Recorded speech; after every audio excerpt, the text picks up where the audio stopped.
Well, the innovation of the year at the 2018 Mira Awards is WorkHere, a very interesting and innovative concept that is really making news not only here in Indiana and around the country, but around the globe. The CEO of the company is Howard Bates, also the Chief Operating Officer, Mike Seidel. Gentlemen, congratulations on the recognition. We were shocked. Well, WorkHere, it kind of describes what this is all about, but it's a pressing issue for companies everywhere, and that's that attraction and retention to an extent of employees. How does WorkHere really get at that issue?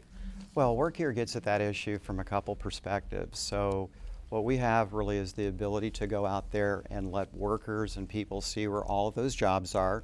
We have a mobile app as well as a progressive web app that will let people use that to see where the jobs are. And that's a super important element in job selection. So we let them do that, and then when they're interested in a position, we actually have community coaches that engage with them and then connect them with employers. It's a very inefficient market, and we're trying to bring efficiency to a market that needs a lot of that. Patent pending technology, I think this is fascinating. You're really using geo-targeting, right, to make this all happen? Even more precise than geo-targeting, we use geofencing, which gets us down to 12 meters. Wow. Instead of a metro area, we're able to target job seekers almost down to where they live or where they work. Yeah.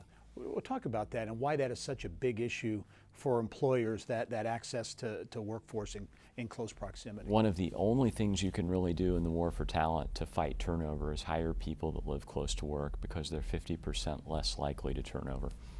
Wow.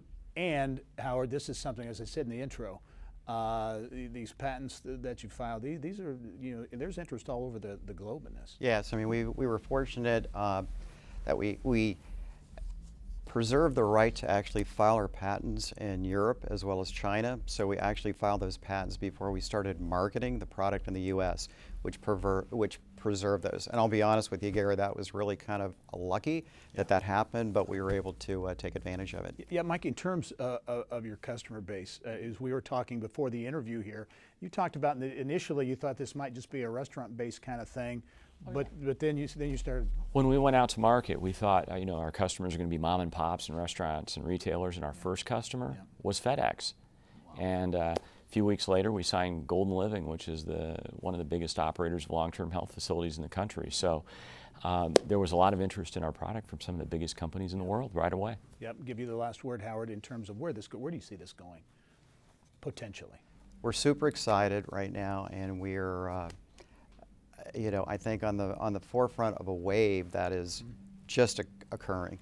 And I think employers right now are finding that they've got to compete for those folks that in the past they may not have had to. And so we're a perfect tool to enable that. And we're also proud too, I know we've talked about big companies like Uber and Lyft and so on, but we're really very proud of the fact that we've been partnering with the city of Indianapolis, with Mayor Hogsett, and the Summer Youth Program. I mean, last year we helped 3,800 disenfranchised folks in the inner city find employment, and this year we're doing the same thing, and we're ahead of schedule for them. So the technology can be applied to a lot of different environments, so we're excited about that. So it's a great big market. Well, congratulations. WorkHere, Innovation of the Year, and it's certainly some unique and innovative product, getting attention from a lot of different places. I'll be following the story, and I know a lot of others will as well. Mike Seidel, also Howard Bates, thanks very much. Thank you, Gary.